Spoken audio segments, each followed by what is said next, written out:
My first apartment after college was delightfully cute, secured with a couple my age that I had met through the PNW music scene. I was young, excited, and so ready to start living the dream in the big city.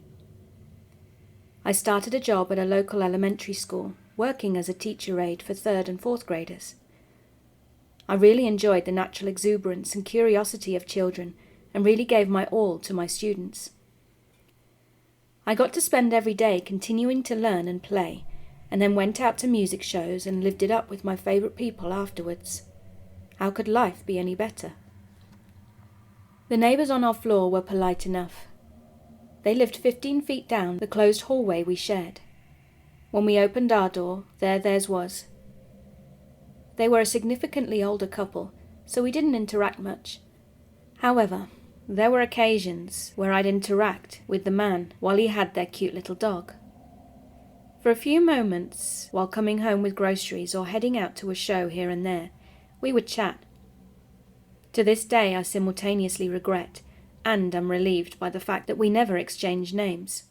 I didn't know his name, but he never knew mine. I hope. I had moved in the week after I had graduated in May. The following January, I was waiting for a lift to take me to my partner's house. It was supposed to be there in 1 minute, but that turned into 10 and felt much, much longer than that. I had been outside for 2 minutes when I turned to go back inside. I stopped though, because I saw a stumbling shadow and heard it muttering. I stopped because it may have needed help. The shape in the darkness turned out to be my neighbour, drunk, and he put his hand on my shoulder to steady himself. We started talking, joking about how much he'd had to drink. Then he looked up at the window of his apartment and muttered, "I hate that bitch. But I sure feel better once I see you every day." Time slowed down. What did he just say? Every day. But we didn't. Something inside me stilled me, told me to listen and not to talk. Just listen and figure out what exactly he is after first. Don't say anything. That comes later. I managed a weak smile as the tears and screams dissolved deep inside. He kept talking, told me how he watched me take out my garbage, do my laundry, wait to hear me, see me as I had my comings and goings, which outfits he liked watching my body move in, what he wanted to do to me, how he'd felt that way since the moment he saw me on the day I moved in. And I listened. I didn't just stay quiet, I listened, because I knew that there'd come a point where he'd stop talking and I'd have to fill the hole, and what I'd say would determine what happened next. The moment came. He was looking into my eyes, the way we had been the entire time, his hand on my shoulder slowly moving me towards the alley, away from the street. It was so slow, but I noticed. I slowed him right back though. My toes were digging into the ground through my shoes, because he was too drunk to notice if I'd resisted there, but he would have felt it if I had tightened up anywhere else. I had so much fear in my body as I played that fool, as I filled time begging and screaming inside my mind for that car to come and get me. Where the hell was that car? But I didn't do any of that. I told my now confessed stalker in a saccharine voice, a caricature of my own. That was sweet, enough to assure him that I'd never been complimented like that before, that my own boyfriend never paid attention to my outfits like that it was so sweet of him to actually say these things. It was all bullshit. But I had to. If I had screamed, he would have moved his hand from my shoulder to my throat. If I had stayed silent, he would have become angry, and again his hand would have moved from my shoulder to my throat. I would have been in that alley in minutes. I kept going, complimenting him. My inner self detached and watched as I somehow kept playing nice with him. I stared into his eyes, his face for all that time. But even now it only looks like shadows when I try to think of it. The car finally came. My stalker walked me to the car and waved me off. The gathering storm inside of me was quiet as the car started moving, and the shadow that I had first seen on the street that night drifted away. Once it was far enough away from us, the tears and screaming started. Then I couldn't sleep for 3 days. I lost my job on day 2 when I refused to come in, due to not being okay with exposing the kids to a seriously traumatized adult, especially one that they looked up to and loved. My co-worker told them that I was sick instead, and they sent me cards. I never saw my students again. I went to the hospital on day 4, when I knew that if I didn't go and finally sleep, I'd lose my mind. My blood work showed that I had developed a stress-related chronic illness. I called my landlord and the police on day 5. My landlord told me that the apartment was under her name and that he couldn't give his name to me. My stalker was not on the lease. The 3 police officers that came instead surrounded me and asked me about my mental health history when I made the mistake of saying that I had been victimized before in a different way, and that I was having a difficult time emotionally processing what was happening to me because of it. I did everything right, and nothing came out of it. Day 6, I went to their door. I got called a whore by his girlfriend, and had the door slammed in my face. I was too poor to move. I was too sick to move. My partner wouldn't let me move in with him. I didn't know enough people in the city. I was far away from my family and they were emotionally abusive. Staying with them was not an option. Nobody took my pain seriously, so I lived there until our lease was up, in June. My roommates were sympathetic the first few times I asked them to come with me to take out the garbage or do my laundry downstairs, but they couldn't do it every time. My heart broke like a child's. I felt like a little kid begging for help to escape the boogeyman in my closet. Nobody understood how terrifying and how painfully real he was. Nobody that was a person, that is. Thankfully, though, I wasn't alone. I was able to navigate that horrible, terrifying, exhausting period of my life that mainly consisted of sleeping and crying in my room in between rounds of medication, before checking and double-checking and triple-checking the peephole and listening through the door before quickly and silently doing chores or darting out to live my life in small bursts. Because I had my cat, my sweet Ruby. She was the only one living thing that never said a word but actually helped protect me. Every time my stalker was in the hallway right outside our door, she'd jump onto a little chair in our living room and stare at the door intently, with purpose, because she was looking at him. Because sometimes he didn't even make a sound. Because she wanted to teach me to know when he was there, the way that she knew how he was there. And I learned. He never caught me again. On the day I moved out, his girlfriend spoke to my roommate and told her that she wanted to apologize to me. Walking down that hallway towards that apartment felt like approaching a tomb. I felt emotionally dead, and she looked the part. She told me how he had abused her. Financially, physically, emotionally, how he'd beaten her dog and drank and forced her to let him be that way. How she was so terrified of him that it took her entire family to kick him out. I listened, again, the same way that I had listened to her ex-boyfriend, because his departure had happened 2 months ago, and she didn't tell me or anyone. 2 months. I didn't have to feel fear this time, but rage. I listened to her, then got up, said thank you, and left. I assured her that I was happy for her freedom, and that I was now going to enjoy mine, and I did.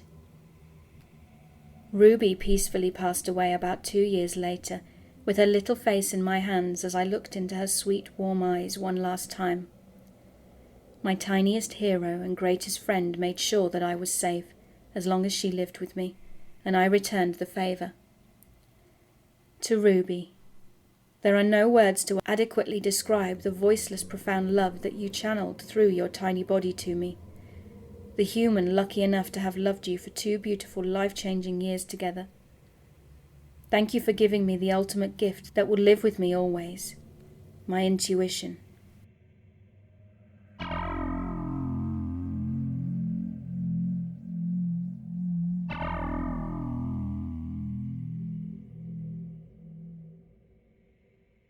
This happened around 4 months ago.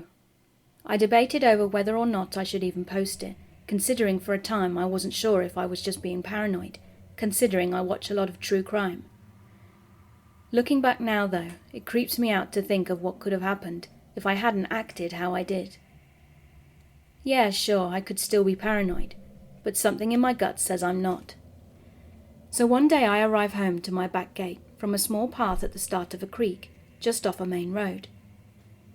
You can go the longer way around to get to my front door, but usually I just take the back gate because it's quicker. The creek is on the left side of the path, surrounded by trees, and the local council has a problem with how many bats live there. The right side of the path is where the backs of the houses are, and some of them have gates like mine. Following the main road for a bit, there's an underpass that is always covered with graffiti. It gets painted over regularly, only for more graffiti to appear, and the cycle continues. It was during the holidays and I had been hanging out with a friend. We went on a bike ride and had a picnic before school would start up again. It had gotten pretty dark by the time I was heading back, and I decided to go through the underpass, which in itself is a sketchy thing to do at night, especially considering I'm a 16-year-old, 5'4" female. I got onto the main road and started riding in the bicycle lane. I could see all the bats in the sky as I was riding along. It was rather pretty, actually. I also noticed 2 cars by the curb on the other side of the road with their lights on. One of the cars was black and had tinted windows, and another was a bigger 4-wheel drive car, also black with tinted windows, that had a mattress tied to the roof. I just assumed someone was having a party or whatever, and kept going. I then heard cars behind me, which isn't unusual considering it's a main road, even if it does get pretty quiet at night. But they slowed down so they were driving directly behind me, which was odd. I was guessing it was just because they didn't want to hit me. I mean, no one was on the other side of the road. I was in the bicycle lane. They could have overtaken me if they had wanted to. I found myself biking even faster, because I felt bad I was the reason they were driving so slowly. As I was thinking this, a car overtook me. But it didn't speed off or anything. It remained driving at my speed just in front of me. It was then I noticed there had been a car behind that car that was also driving at my speed, but just behind me. Needless to say, I felt pretty creeped out being sandwiched between these 2 cars, when I realized they were the same ones that were parked on the other side of the road earlier. The fact that they were pretty much the exact sort of car you think of when you think of a creepy car didn't help either. I kept biking till I got to the path by the creek that I usually take to get to my back gate. I was having second thoughts about it though. It was dark, not many people take that path, and it was surrounded by trees. Not to mention how creeped out I felt by what was happening despite that. I thought it would be best if I turned down the path, because these cars would probably just keep driving.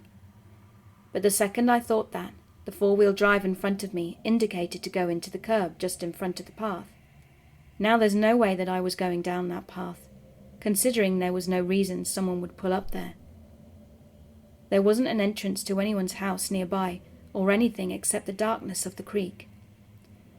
I was going to go the long way round. I overtook the 4-wheel drive that had now pulled into the curb to continue along the bicycle lane, the long way to my house. As I overtook the 4-wheel drive, it indicated to leave the curb. They hadn't even been there 10 seconds. They pulled out as the car that was still behind me stopped to let them out, and the 4-wheel drive went back to sandwiching me with the other car again. Pretty much any remaining thought I had of this all being a coincidence went out the window. I turned up a path that goes by the main road, and when the cars noticed I'd done this, they too indicated. By this point my heart was beating so fast, I came up with a split-second plan. I needed to turn left at the T-junction to get to my house, but I didn't want to risk these cars knowing where I lived. so I continued going straight and pretended I wasn't going to turn. They did the same. When it was no longer possible for them to take a left, I did a quick turn and sped down my street. I heard both of the cars speed off as well, and I don't think I've ever biked faster in my life. I flung open the front gate, and as I closed it behind me and my bike, I heard speeding cars approaching my street from the left. I panicked and ducked down, peering through the gap in my fence. I had a sinking feeling that I knew what cars would come past. And sure enough, the black four-wheel drive and the other black car sped past.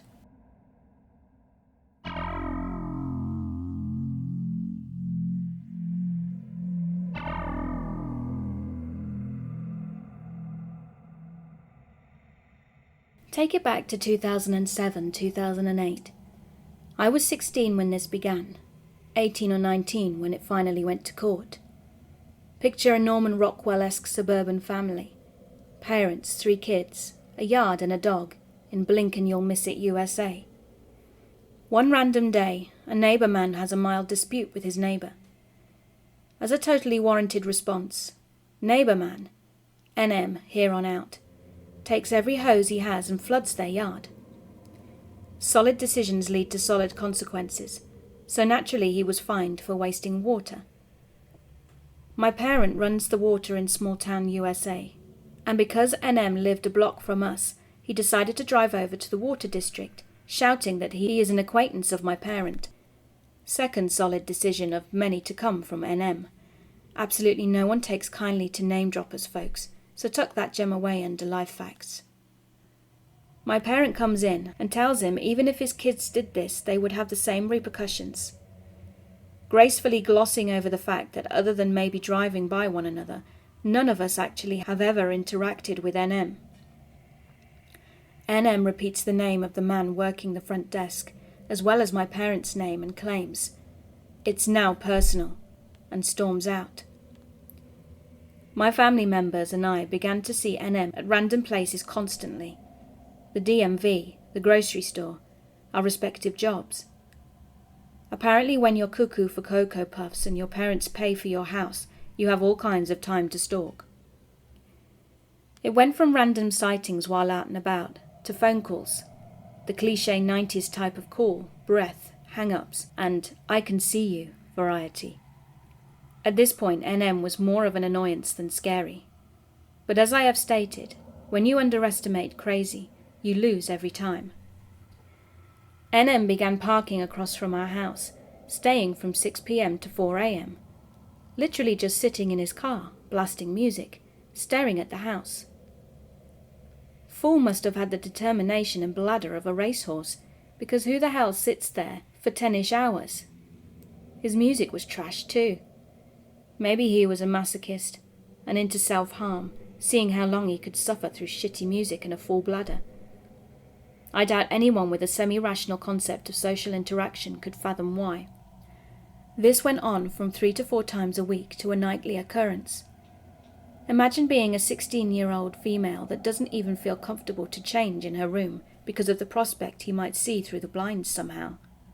Trying to sleep knowing he's out there. We were prisoners in our own home. He began to get bolder. NM drove his car, speeding, and up onto the sidewalk at my sibling and her partner while they were on the sidewalk out front coming home from a date. They both had to physically jump out of the way to avoid being hit. He made lewd gestures at me when I brought my dog out for a walk and was waiting for my sibling to come out and join us on the walk. It was so bad I ended up crying and going inside. This had been going on for a year at this point. The cops always said the same thing. There's nothing we can do unless there is a threat made against you or someone is harmed. My parent confronted, meaning tired of his shit and asking him what he thinks he is doing, NM in the street after my incident, to which NM called the cops and they came, asking us why we were harassing and threatening NM. I will never understand why the system waits until you are a victim rather than prevent someone from being victimized. Almost 2 years in and it's Christmas time. My parent has a brain aneurysm. Fortunately, they made it through without any lingering effects, which is extremely rare. I convinced my other parent, who had been living at the hospital with their sick partner, to come home and shower and eat. About 9 p.m. we get a knock at the door. A random man in ratty clothes holding a Christmas present says he is there to deliver it to family name. We ask who sent him, and he says he can't say. We ask who he works for, and he shoves the gift at my parent and leaves. We're obviously uncomfortable to open it. Parent decides they need to know what it is and opens the present. Inside is a 17-page document of the grounds on why NM is suing my parent that was currently in the hospital. Even I could tell that it was fake, with the grammatical errors and typos. NM took the time to sit and type this up himself, thinking it would scare us. The document and fake details he put in did not.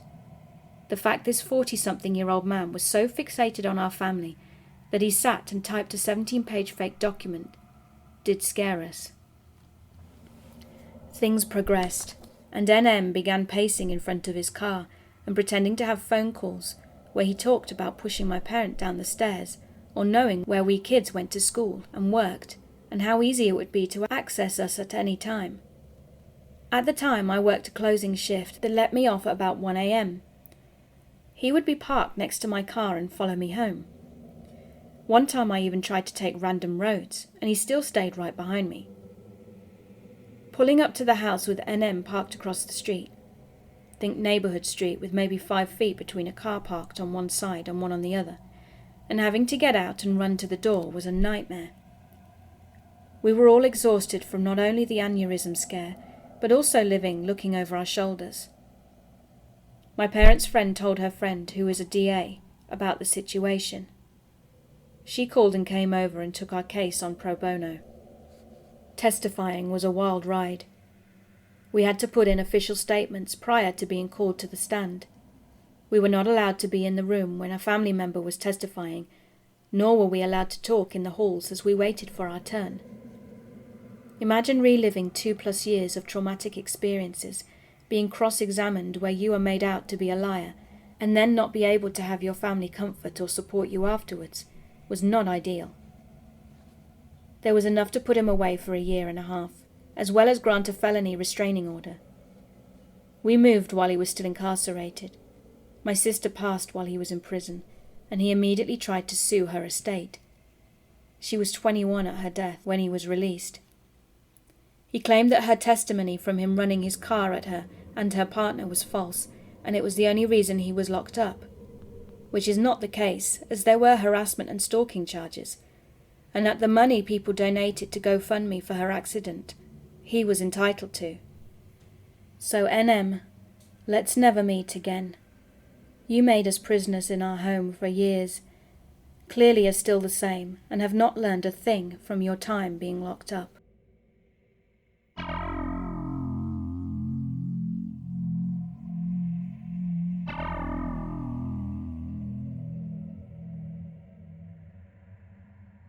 I've lived in New York City all my life, and I have countless stories that I can tell you about it, but this one takes the cake for sure.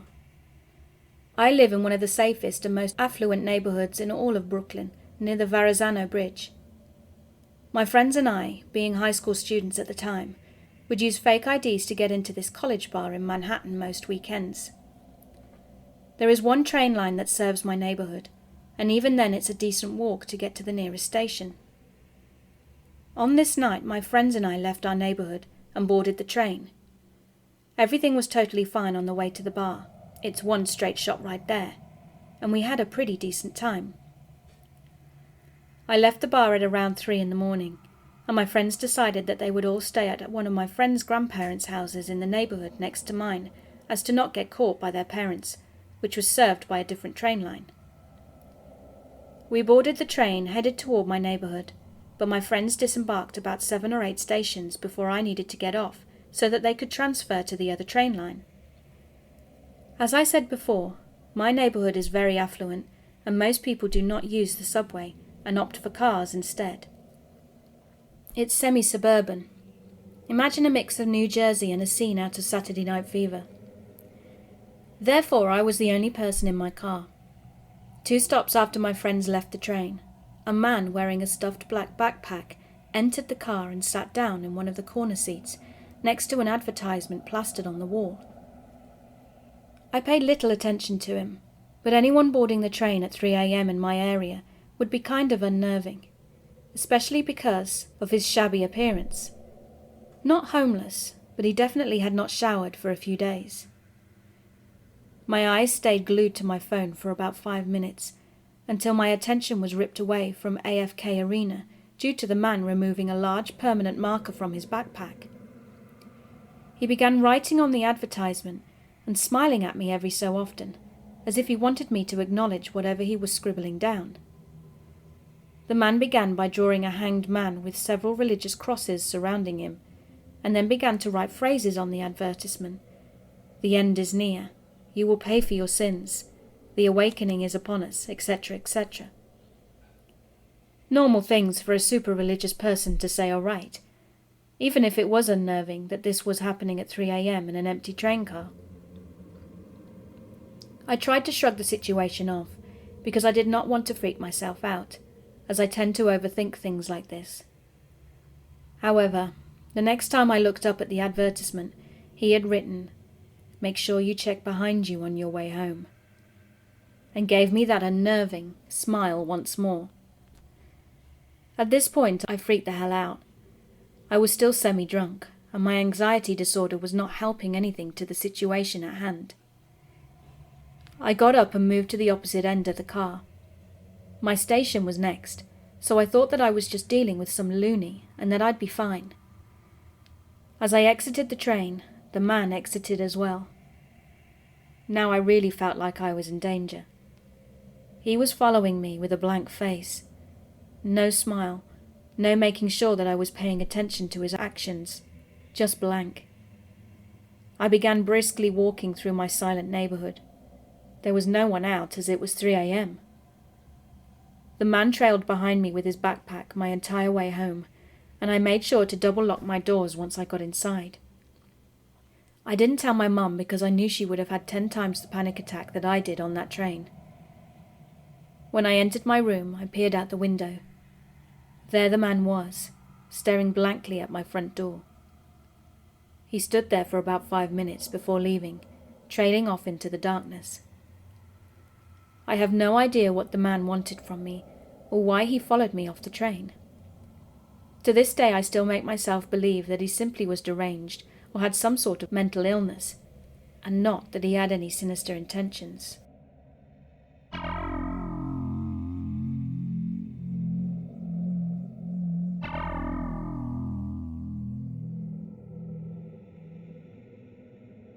I don't know what compelled me to finally share this, but I have been thinking about it a lot the past few days, and thought it'd fit this sub really well. I'm one of those long-time lurkers who has been sitting on their own story for ages, but I finally got around to writing my experience down, and hope someone out there finds this interesting to read. When I was about 8 years old, my parents were going through a divorce, and me and my older sister used to spend a lot of time at our grandparents' house. It's a long ranch-style home on a corner in a very nice neighborhood that's a 10-minute walk from a gas station, grocery store, and a few fast food restaurants. The streets are long and lined with well-manicured houses, cradled by big, scenic California valley hills all around. We were never very wealthy, but my grandpa bought it as a fixer-upper many years ago, and the property value has skyrocketed since then. As you can imagine, it's a very safe spot, and although there weren't many other kids in the neighborhood, it wasn't uncommon to see neighbors walking their dogs or pushing a stroller down the sidewalk outside our house. Although my mum was especially protective all our lives, this particular neighborhood was densely populated, and my family knew just about everyone who lived there. She grew up in that neighborhood herself, so she was understandably trusting. She would once in a while let me and my sister walk to the Rotten Robbie gas station on the other end of the block to grab a snack. I would always get a ring pop, and my sister would grab a Three Musketeers before we made our way back home. My sister was about 11 at the time, and this small amount of freedom was a really big deal to us. Nothing compared to walking down that street all by ourselves in the summertime, laughing and joking around, a couple dollar bills in our pockets. I felt like I owned the world.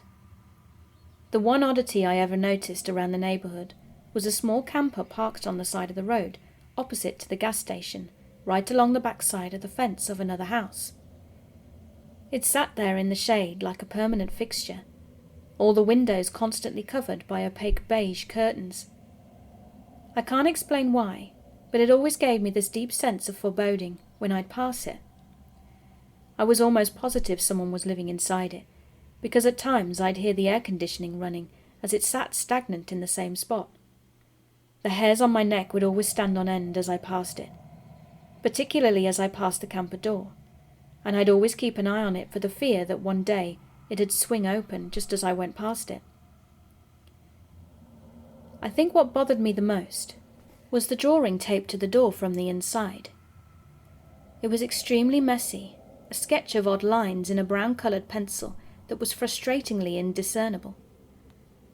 I could see the outline of something, a vague shape, but could never make out what it was intended to be.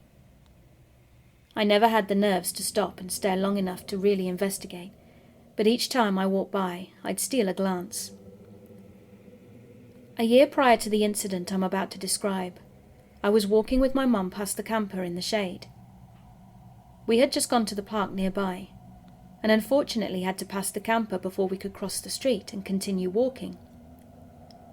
I didn't want to seem afraid, so I kept on walking right behind her and didn't object when she walked past it. This time I felt a little more brave.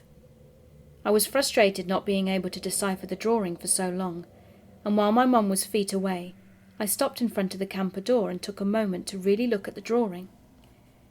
Upon closer inspection, the paper was filthy.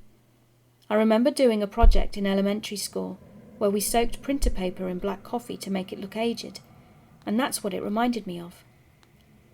My mum walked on without noticing I'd stopped following her, but my eyes stayed fixed on the indistinct mass of dirt-cake scribbles until I could make out what looked to be a tiny, malformed face. My stomach turned. I immediately felt cold and disgusted as my eyes trailed over the rest of the image.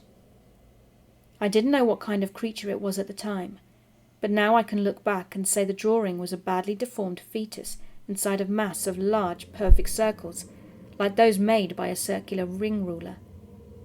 Its face was contorted as if in pain. It was so graphically disturbing and seemed to portray this odd sense of suffering that stuck with me for days. As a child I didn't know how to process it, and the mental image still makes me sick to think about it. I'd never seen anything like it before. Adrenaline flooded my body and my chest hurt with fear, but I selfishly thought of my glorious little chips for ring pops and said absolutely nothing as I followed behind my mum. This was, in retrospect, a classically terrible idea. It's one of those things you scream at main characters in movies for.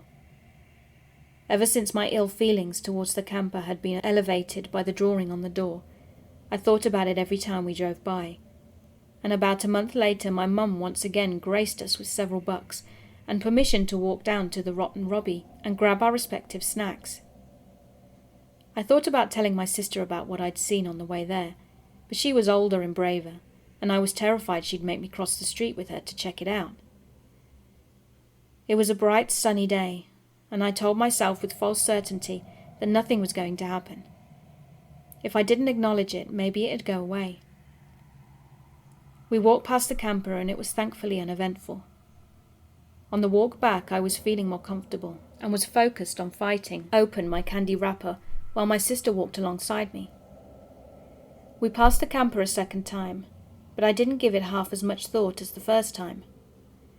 I don't remember what we were talking about, but I recall being interrupted mid-sentence as my sister softly yet firmly said to me, "Holly?" There was a distinct fear in her voice that immediately set me on edge, like a bucket of ice water. All my senses heightened and I became aware of everything, including the sound of haphazard footsteps about 10 feet behind us. It was accompanied by a heavy rustling sound, like a heavy backpack, and nervously I half turned my head to look. A man with a long, unkempt beard and wearing many layers of ragged clothing stood behind us, eyes unmistakably burning into our backs as he walked. His movements weren't normal. It was a drunken shuffle, like each of his feet were unimaginably heavy and needed to be moved one grand effort at a time. His shoulders were skewed, head tilted downward with a strange arch of his neck. I could hear his shoes scraping the gravel with every step, but rather than seeming genuinely intoxicated, it was as if he was intentionally meandering our direction, like a zombie with a direct effort to frighten us. Behind him I saw the camper door was wide open for the first time in all the years we'd spent living there, and realized this was the man who had been living inside. "He's following us," I choked out, my eyes filling with tears.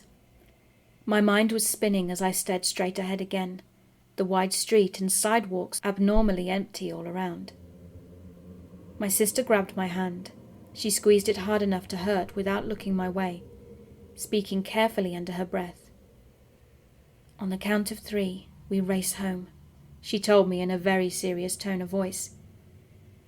I couldn't reply through the growing lump in my throat, but every single cell in my body understood we had to put some distance between us and this man as quickly as possible. She began to count steadily while we walked faster, and the most terrifying part is that he started running before we'd even had a chance to. He must have heard her directions to me and tried to get a head start by sprinting our direction before she got to 3, but his footsteps were noisy, and we bolted like deer the instant we heard him behind us. I'll never forget it. The chase felt exactly like you imagine in your nightmares. The fear your pursuer is inches away from grabbing your arm or a fistful of your hair. I pictured myself being dragged into the truck with nobody around to see or hear me. We ran so fast we didn't even have the breath to scream. And peering back behind me about 10 seconds later, I saw him running our direction with absolutely none of the impairment he showed with those zombie-like steps moments before. I think back on it now, and he may have been deliberately pretending to be handicapped to lower our guard, so we wouldn't start running. The thought is terrifying, but I can't rationalize it in any other way. We made it to our grandparents' house, and without looking behind us, yanked open the stubborn old door before slamming it closed and scrambling past their excited dogs to get as deep in the house as possible. I don't even think we locked it, as our main goal was getting within the line of sight of any adults as quickly as possible. My mum was talking to my grandpa at the table, and gave us an amused look when we bounded into the living room. Since we were kids, running around wasn't anything out of the ordinary, and she didn't ask what happened as we collapsed on the couch and tried to catch our breath. The inside of the house felt so safe and felt in such good spirits that I didn't even want to bring it up. Like waking up from a nightmare you didn't want to talk about. I was desperate to go back to normalcy. I wanted to forget it entirely, to unwrap my candy and act like everything was completely normal for the sake of my own sanity.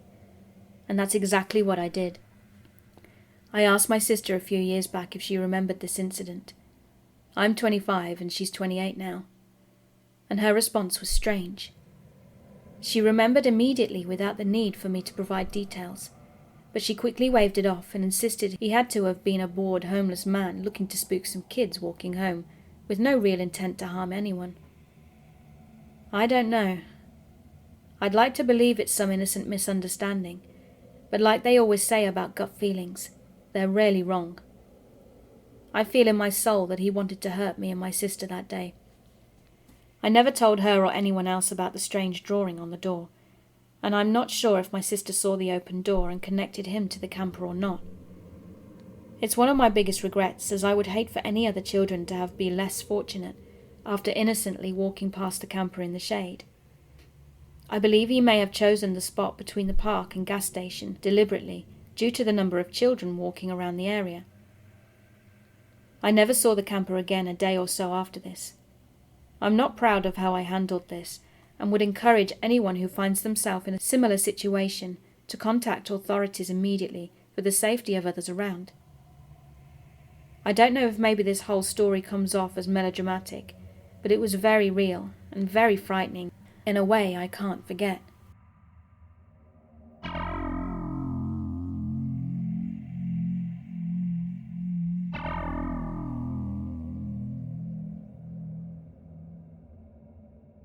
This happened to me 6 years ago and will haunt me for the rest of my life. I grew up in one of the most densely populated neighborhoods in all of North America. The neighborhood was initially supposed to house 12,000 people, but by the time I was 12 years old, it had a population of around 30,000 people. It was one of Toronto's poorest neighborhoods, with the 50% of the population being under the poverty line, though the crime rate was not nearly as high as you'd expect it to be. The neighborhood was mostly made up of immigrants and refugees looking to find a better life, my family included. It was summer break between 5th and 6th grade, and my cousins, who happened to live in the same apartment complex, were at our place watching movies. I was getting hungry, so I grabbed some money and headed for the convenience store to get some snacks. It was around 7 p.m, so the sun was still up and there was an hour and a half left of light. The convenience store was half a block away, so I walked it. When I got to the parking lot of the residential building the store was in, I noticed a man wearing a black hoodie with horizontal green stripes standing in the corner of the parking lot. There was nothing too noticeable about the man, except that he was smoking directly under a no smoking sign. Nothing uncommon in that neighborhood, just kind of ironic. I walk up the steps and into the cramped convenience store. There might have been 7 people in there, but it looked as if it was already almost full. Probably as big as a mid-sized apartment, and was already stocked up to the ceiling. Point is, if anyone enters, everyone in the store knows. So I go in, and directly to the left of the entrance is a shelf packed with many different varieties of candy. I was like any other child who has 20 different varieties of candy laid out in front of them, but only has the budget for 2, lost in thought. At that moment I forget about the man who was smoking, and he enters through the door. He walked into the nook of the store behind me where they keep all the flatbread. I can feel his gaze on the back of my head. I quickly decide on the snacks, pay, and leave. I walk out down the steps and to the sidewalk on the other side of the narrow parking lot when I hear the chimes of the exit door. I glance behind me to see who is exiting the store, and I am a shade under petrified when I see the man exit the store, especially when I notice he is carrying nothing in his hands. I quicken my pace just a tad and reason with myself that he's just bought another pack of cigarettes and just put them in his pockets. But that idea has barely crossed my mind by the time I'm halfway back to my building. I turn around to see if he is still there, and he is maybe 15 feet away from me when we make eye contact. He has his hood off, and I can see his face clearly. He looks to be Afghan. There were a lot of those since the neighborhood was a hotspot for refugees at the time.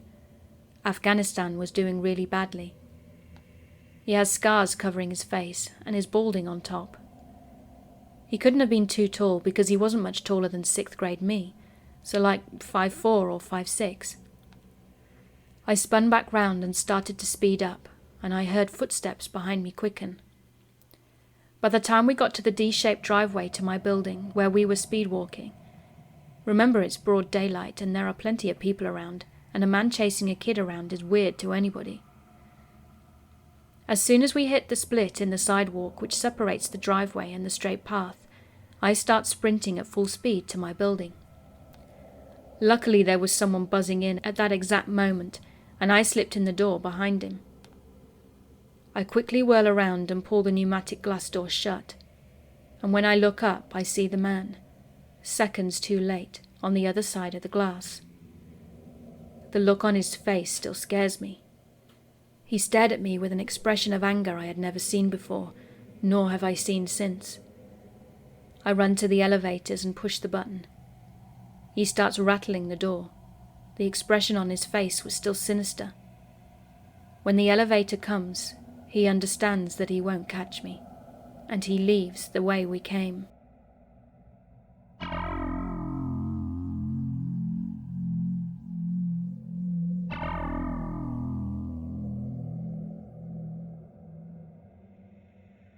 For background information, I'm on a volunteer fire department, and this happened a few years ago. During our drills at my former department, Our bay doors are open, so people have been known to walk by and talk to us, ask us questions, or just look at the trucks. One evening this dude strolls by, a fellow firefighter from another town, which isn't uncommon. Firemen stop by other departments all the time when in town. He made his rounds and was talking to my chief, my captain, and the young guys. Then he made his way over to me and started chatting me up. He was a nice guy, and I thought he was good looking, so we exchanged Snapchats. And it didn't take long to figure out what a psycho he was. After a week of talking, he messaged me saying, "So how come you didn't swipe right?" Confused, I asked him what he meant, and then this unfolded. He told me all of this in an attempt to impress me with how devoted he was.